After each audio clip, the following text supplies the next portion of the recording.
Good 4040 here with another video, and this time I'm going to do a kind of ship's roster review of Budje, and I hope I'm pronouncing your name right, of Budje, because he was asking some questions about ships earlier in the group chat and was wanting some tips on his fleet.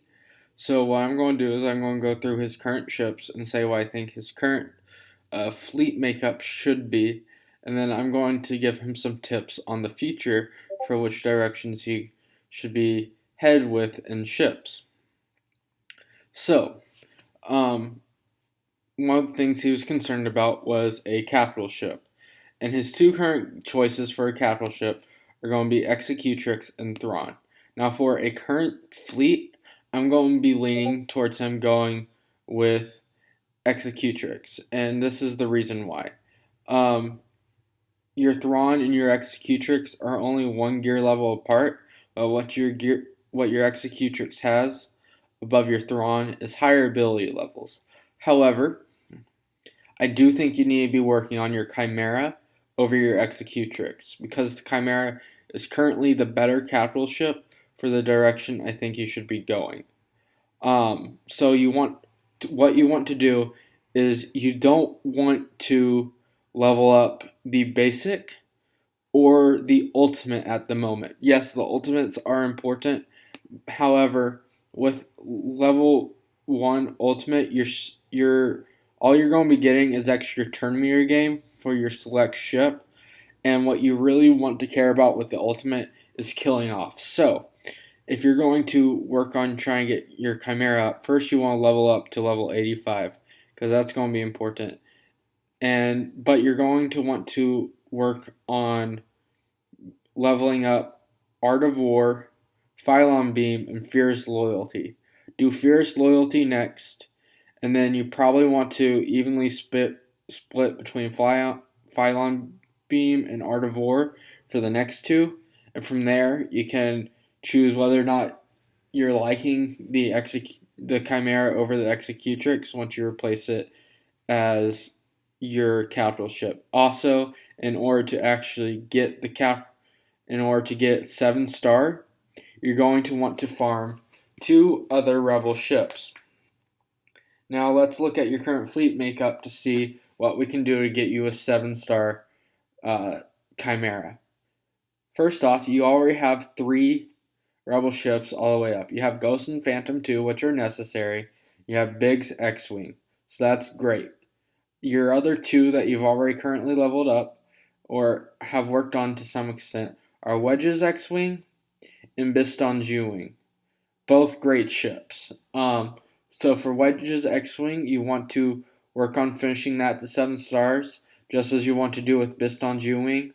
If you can, I know you probably can't, but if you're able to, get the character stars up, at least put a few more gear levels on them, get them to about gear 6 if you can. That should be a little bit more feasible, so that when the Chimera event comes around again, you may be able to get it to 7 stars. So at least get the ships up to 7 stars, because that's what you absolutely need. Level the ships up to level 85 when you get the currency, and then give the characters a few more gear levels,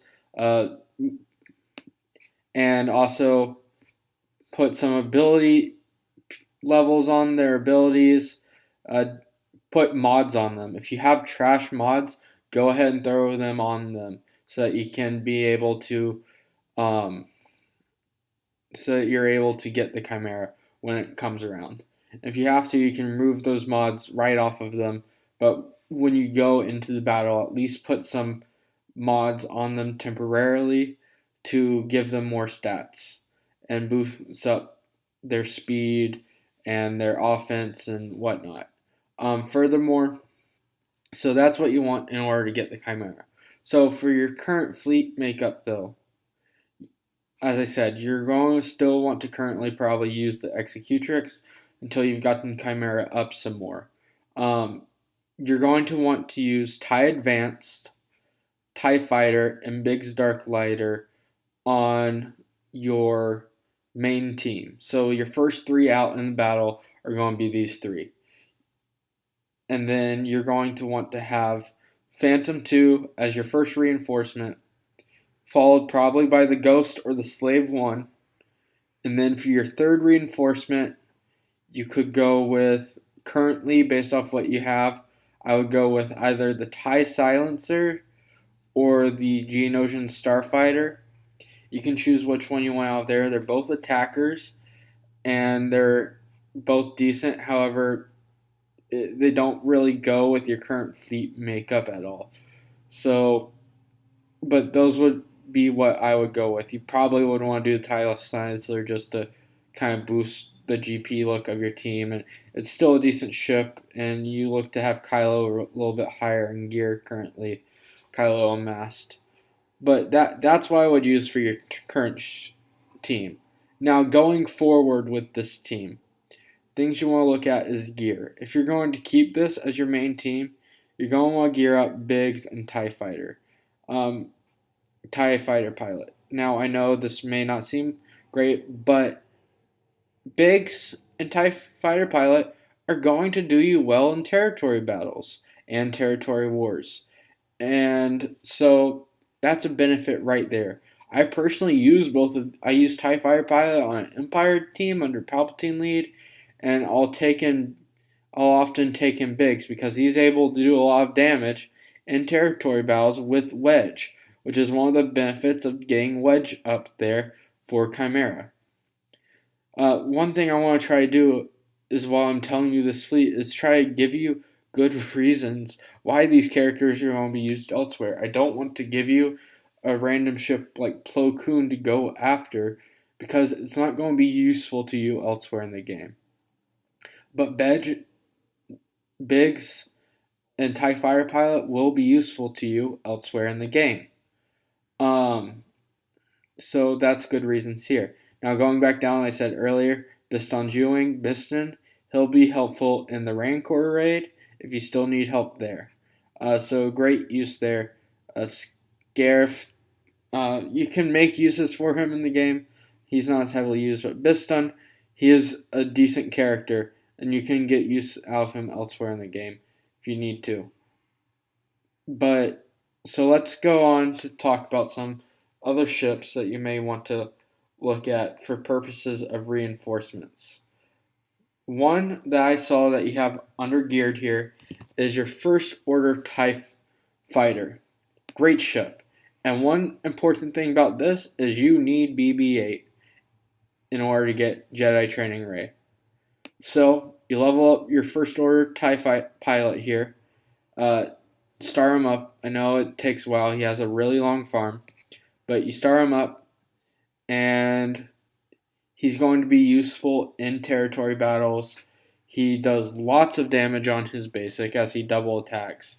And the First Order TIE Fighter itself is a great ship that would be great to be able to bring in as a reinforcement or to put on your main front lineup, as he does target lock. Now, another good ship, if you don't want to go after that, and probably even better, would be, I'm going to need to go to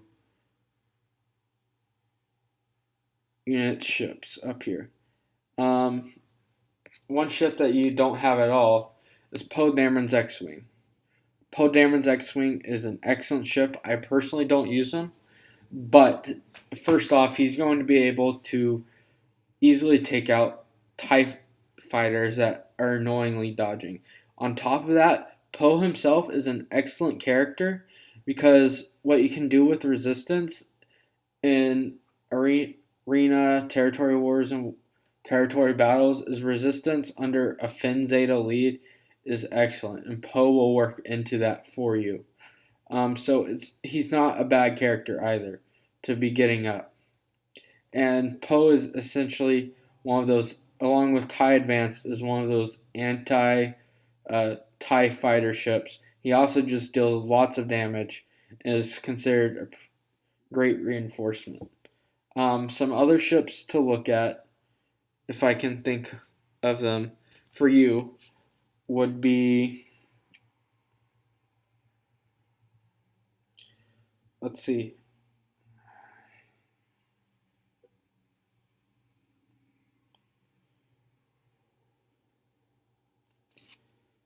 One thing you probably would want to do is Shabaka. So level up your Boba Fett some more for that. Just be aware that these bounty hunter ships, if they come into good free-to-play locations, IG 2000, Xanadu Blood, and Houndstooth, these are ones that you might want to look after. Plus, they'll help you get your Chewbacca.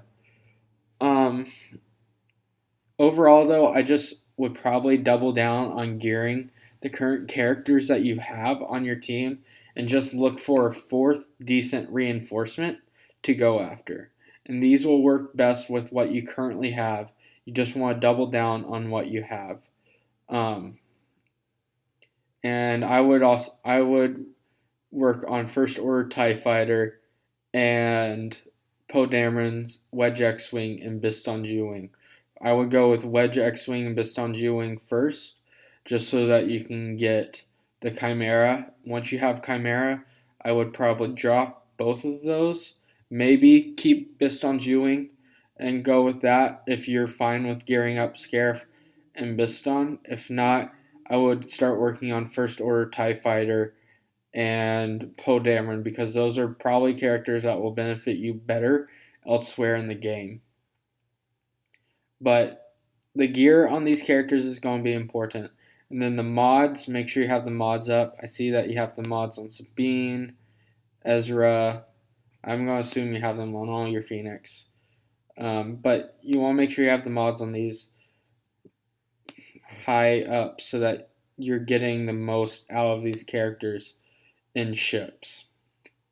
Like Biggs right here, you have this level 1 mod on him. Level that up all the way to level 15. Even if these ships are just in your reinforcements. See, low level mods. Level those all the way up. It doesn't matter. These are ships characters. If those mods have terrible stats on them, it's completely fine. And it's just going to increase their speed and attacking ability within the game. I'd like Budje, if you want to contact me further about what your goals are in the game and what your current fleet makeup is to maybe get some more help, feel free. Remember, good thing about Phantom here is going to be its maximum impact that you'll use, and its covert strike. You want to make your next, you want to get the 75 build mats for this reduced cooldown on the allied capital ship, because that's really what you want to be getting out of it as a reinforcement.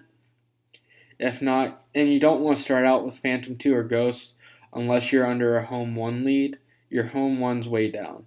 Also, I see that your Home 1's down compared to your Endurance. If you're able to level up your Home 1 at all, that's going to be a much better capital ship for territory battles for you.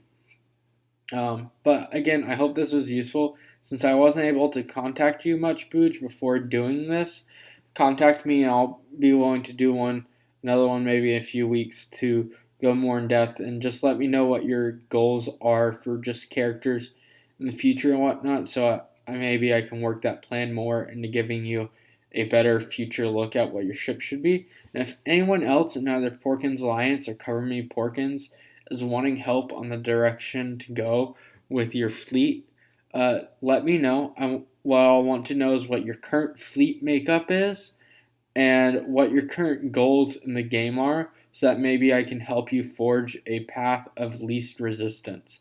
And also just kind of let me know the point in the game at which you are, so that maybe I can, I know at what point your fleet shard is and how advanced your fleet shard is going to be. But thanks. I hope that helped you, Budje, and talk to you guys later. Let me know if anyone needs anything. Bye.